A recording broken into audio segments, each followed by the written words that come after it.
retail companies and so on. And Dhiran Chinnamalai, he was running his own kingdom, and he also fought against Britishers once, 2 times, and then finally, eventually, he was captured because there was one informer in his own army, in Bellappan. He betrayed him and then gave information to the Britishers, and Britishers captured him, and he was hanged by rope. And in those days, there used to be public hanging, and then in the case of kingdom, they used to hang them publicly, and then it's very brutal. Subramanya Siva. He is the one, actually, he is the strong follower of Tilak, Balagangadhar Tilak. And he also participated in non-violence movement, and he was in prison. He was actually suffered from leprosy when he was in prison, and he was not, leprosy is, it's very serious disease in those days, and was suffering, and he was the first political prisoner in Madras, and he suffered there and he died there in jail itself. These are brothers, Marthu Pandya brothers. Periya Marthu means elder brother, right, sir? Elder brother. And Chinna Marthu means younger brother. Younger brother. Periya, in Tamil, Periya means elder. And Periya and Chinna Marthu brothers, they ruled Sivaganga, and it was well before 1857 mutiny. And they fought very well. And then finally, I think they were killed in the battle at the end. Two times they won, and finally they lost in the battle, and they died. And Pulitheva, I know for so far, out of these 10 names, how many names we know so far? Before this? Not many. Even people from Tamil Nadu, they may not be aware of the contributions of these people. And Pulitheva, he was he was the first ruler from India who defeated Britishers. He did not lose the battle. He won and threw them out. And the first ruler in history, and he was the one to expel the foreigners from the land, that one. He did not lose till the end. There is one we know about Gandhi, right? And there is one Gandhi of South, the person known as Gandhi of South, his name is Karnad Sadasivarao. And when Gandhi launched Satyagraha, he was in the forefront to assist him from South. He pulled all the people from the South and then helped him. And actually his house has, whenever people meet in his house, see Chittaranjan Das, Sarojini Naidu, see Rajagopalachari, Mahatma Gandhi, all used to stay in his house, and he lost his entire family.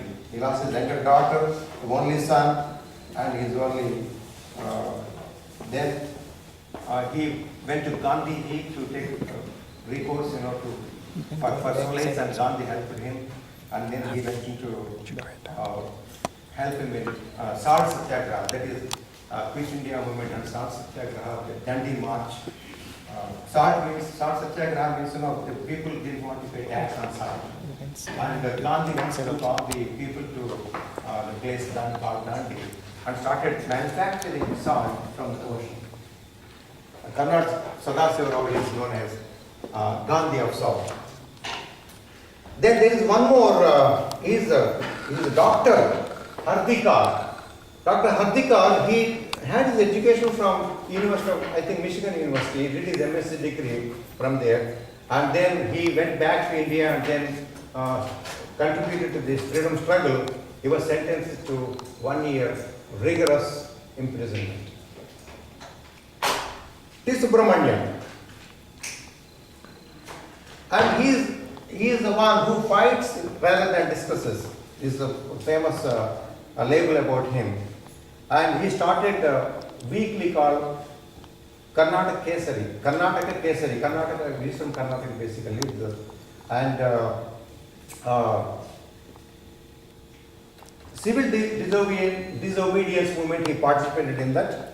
And he was arrested so many times, and he was arrested in jail for 1 year and with a fine of $200. In those days, $200 is a big amount. Narayan Raj Purohit, he is the one who is totally gone unrecognized in spite of his significant contribution to the history, and especially from Karnataka region. And he was basically from the area of teaching, and because he was into this freedom movement, he was disqualified and he was thrown out of the teaching. And he wrote several books, several articles in history, archaeology and cultural relations, and none of his works were remembered, and he was totally gone unrecognized. Ashfaqullah Khan, he is the one actually, the first Muslim in the Indian history, in this Indian freedom movement, who was hanged in the conspiracy against British rule. He was very young, just about 26, 27 years of age, very young, and he died along with 2 other people who was being hanged.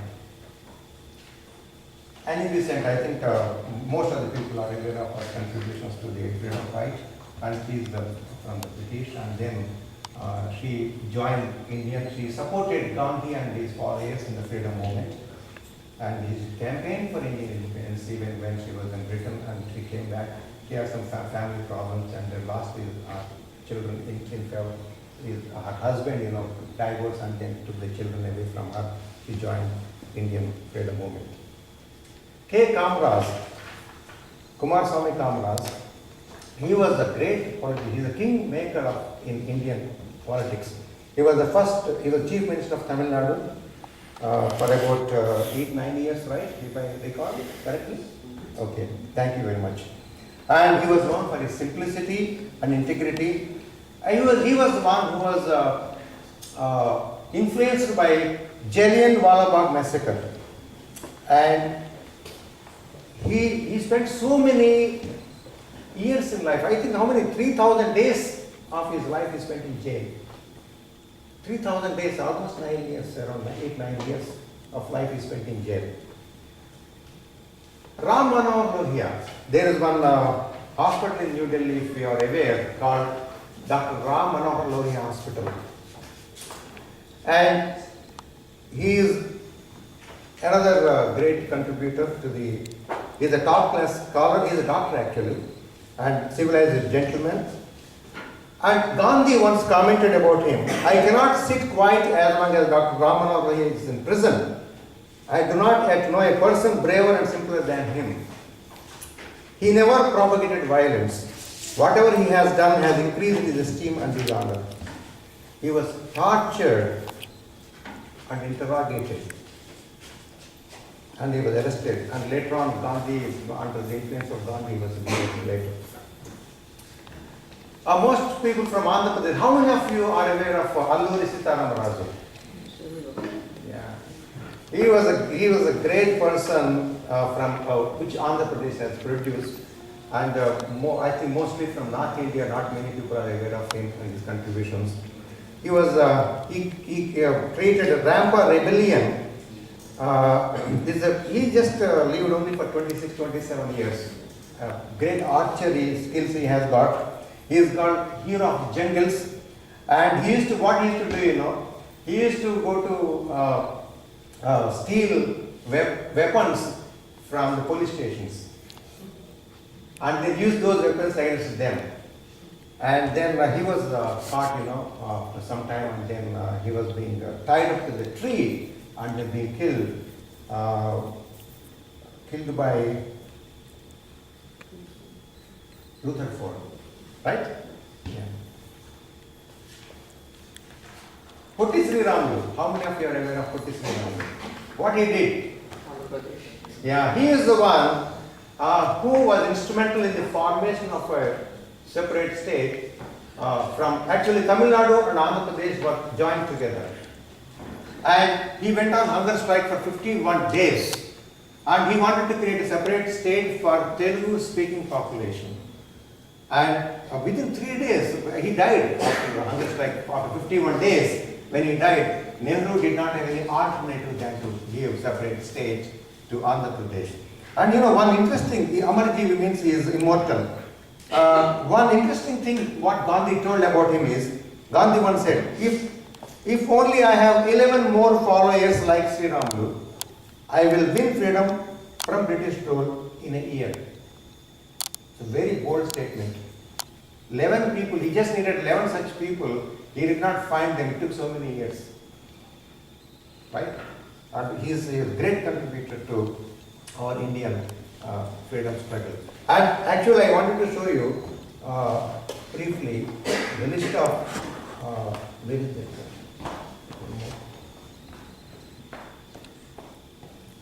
List of freedom fighters, list open that. Yeah.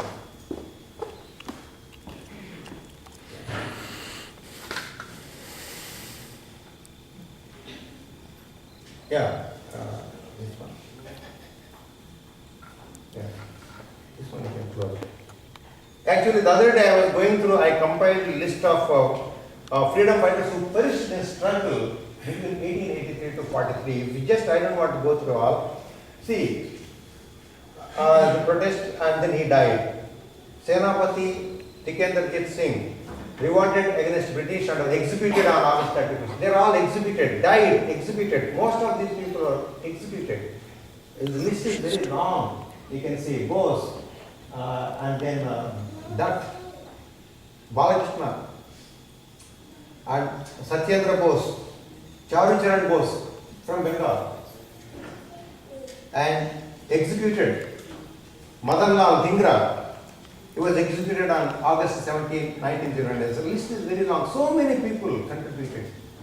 And today, I want to pay homage to all these people who sacrificed their lives.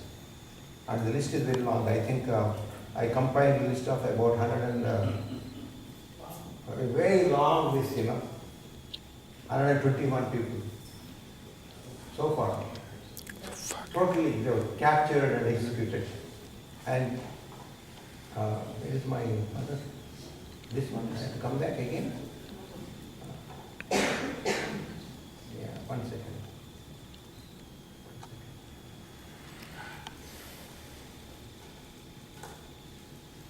Yeah, okay.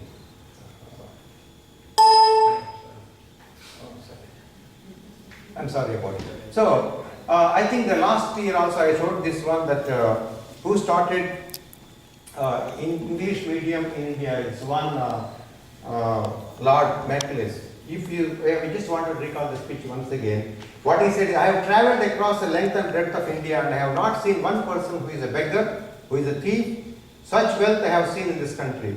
Such high moral values. People of such caliber that I do not think we would ever conquer this country unless we break the very backbone of this nation, which is her spiritual and cultural heritage. And therefore, I propose that we replace our old ancient education system, our culture.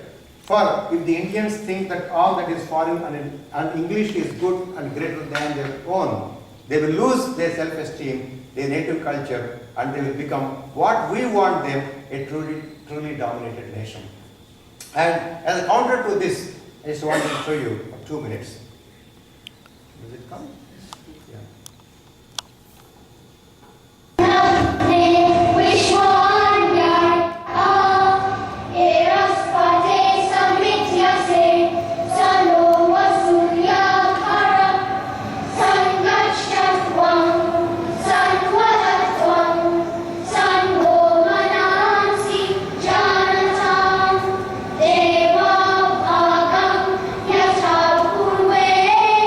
Sanjay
video is that, this his idea is to break India by bringing English as a medium of instruction in the schools.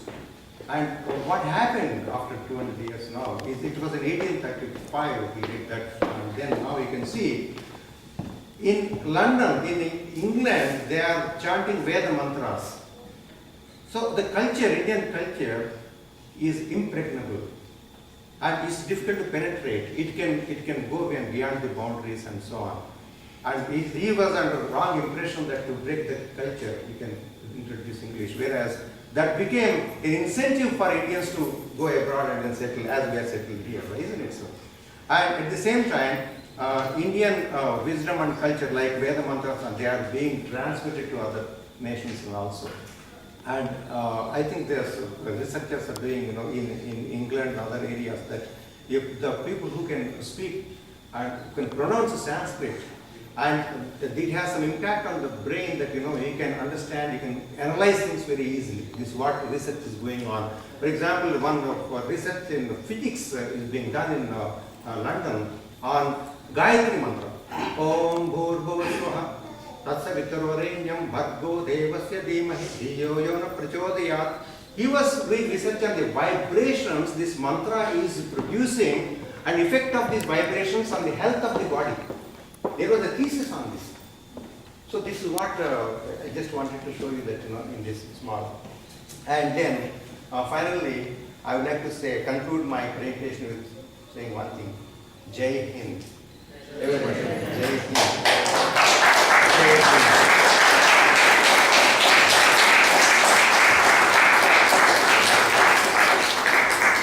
And thank you very much. I would like to request Dr. T.K. Roy to speak a few words, and then followed by Partha Sarathi. Please, I welcome you also after Dr. T.K. Roy. And he's going to tell some interesting things. Please, sir, please, 2 minutes.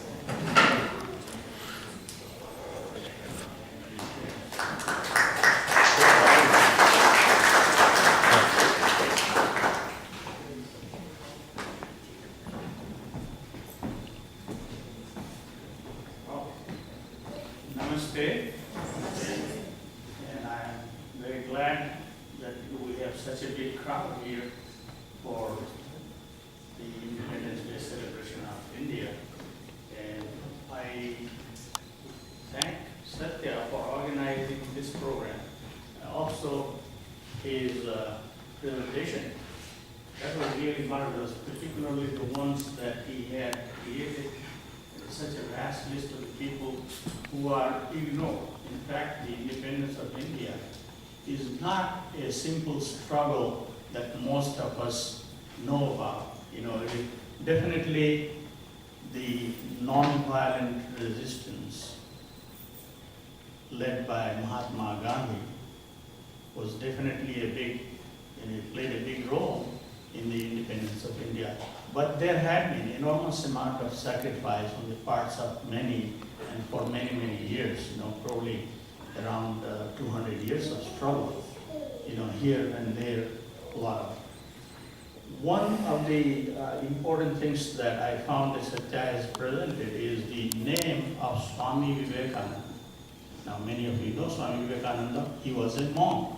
He came to United States in 1893, and his famous speech of 11th September 1893 in the Parliament of Religions.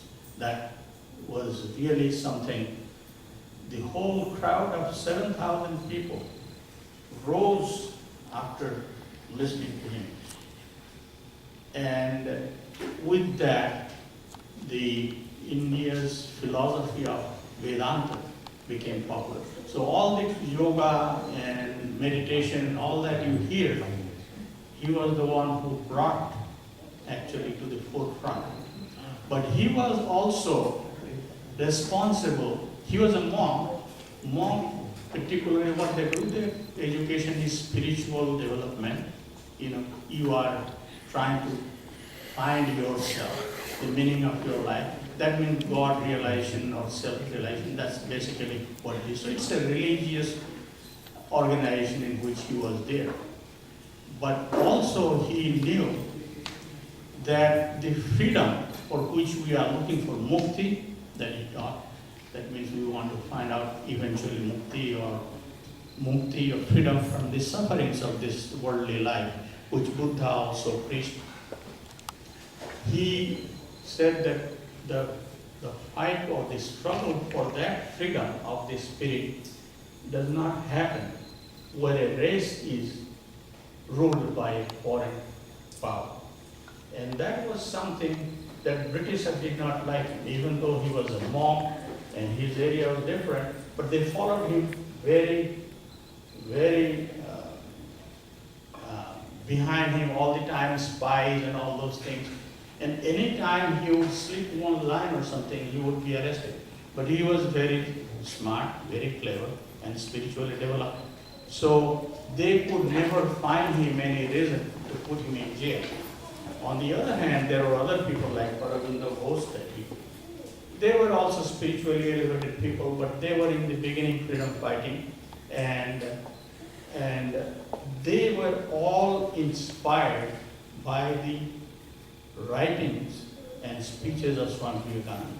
So if you really say that who was behind the independence struggle, it was Swami Vivekananda. And you read the history of India and the biography of many of the great people, like including Mahatma Gandhi, they were greatly inspired by his writing and his speeches, love for India. So that is a very important thing that you mentioned. I saw that was the first name. These other names in which, of course, Mahatma Gandhi and Jawaharlal Nehru and others, all they are there. Netaji Subhash Chandra Bose was another name.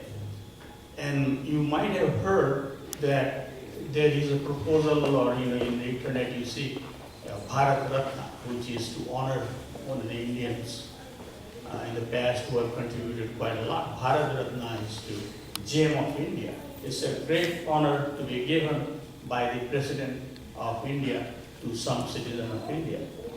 His name is being proposed to be given that. However, Subhash Chandra Bose was in such a category that it would be probably an insult to give him, because he was really some kind of a patriotic genius that you cannot put him in the category of other people who had received some Nobel Prize or something. Just like the Nobel Prize for Peace. Think about Mahatma Gandhi. Did he get a Nobel Prize? No. And who are the other people? I mean, there are other people who have learned from his ways and they have been all rewarded, but Mahatma Gandhi did not get it. In fact, Mahatma Gandhi, it is better. I was talking to my father one day about this thing, that look, Mahatma Gandhi, out of all people, did not get Nobel Prize. He said, no, it is better that he was not given, because he would be put in the category of other people who are much lower than him. In fact, Mahatma Gandhi would have honored the Nobel Prize to be there. So it is better that they are above those people. So Subhash Chandra Bose was definitely a different category, and he was inspired by Swami Vivekananda. Mount Attlee was the Prime Minister of England when India got independence, 1945 to 51. That was the time Labour Party Prime Minister. And Churchill had just retired from politics because of the Second World War. England was devastated. Somehow they managed to win, but England was really in trouble. Very bad shape with bombing and everything. The economy was really bad. Mount Attlee was the Prime Minister at that time. And he decided to give independence to India, 1947. About 1946, this decision was being taken. So Churchill asked him, why are you giving independence to India? I mean, it is our prized possession on which we have become so wealthy and powerful. He said, the reason is that Indians do not depend for its bread anymore on Britain. So they are independent, they are getting slowly. But the second most important point he said, is very important, is that we cannot rely on the Indian army and naval force. Without that, we cannot rule India. Because the British was 20,000 Britishers cannot come and rule India. Because they needed the help of the British Indian Army and also the Royal Indian Navy. And both these forces were showing signs of revolution. And why it was so? This Netaji Subhash Chandra Bose, he had created an Azad national force outside India. And his group came to India and attacked that thing. But again, they had to retreat. And many thousands of soldiers at that time, they died. So if you list the names of those people who struggled, it will run into thousands. Many of them died. They were retired army officers, retired engineers, and all those things who had migrated outside India, and they came under the leadership of Netaji Subhash Chandra Bose. They were fighting for the freedom of India. There was a news about the death of this gentleman. Subhash Chandra Bose died in an accident. But the Britishers never believed this man because he was such a charismatic, powerful leader that outside India he had created an army, unbelievable strength. They had acquired strength from Japan, from Germany, and he had created that kind of power to fight against the British army. And British, because they were at that time very weak, they thought that this guy is again coming and attacking us, and we are already weak. So he didn't want Britain to be humiliated by an army of Indian soldiers. So at that time he said, this was another thing, we cannot trust the Indian army because any lecture by this man who is outside, he has his own radio. He talked from Singapore or somewhere, Burma. So the Britishers were afraid that they might have to be humiliated. So it is better leave India with honor. That's what they did. So even though non-violent resistance was a big powerful force, this was a big factor. And this is told by the guy who just gave the freedom to India. Well, thank you. And he is the one who coined Jai Hind.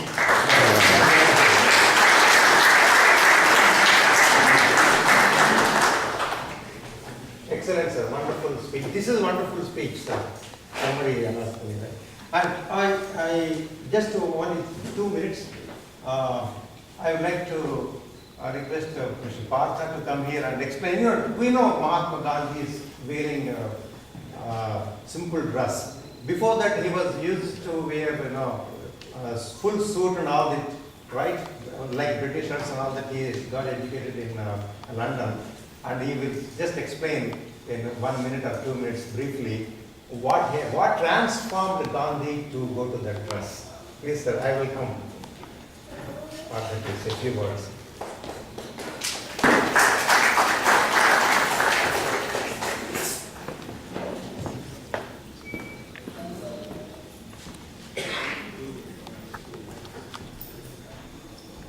Thank you, Professor Satya, and the chief guest, and everybody here. Today I am here to talk about a very important incident that happened in Gandhiji's life. I don't know how many of you know that when he changed his clothing to dhoti. On September 22nd of 1921, Gandhiji visited his friend in Madurai, Tamil Nadu state. He was on a hand rickshaw from the railway station. The person who was carrying him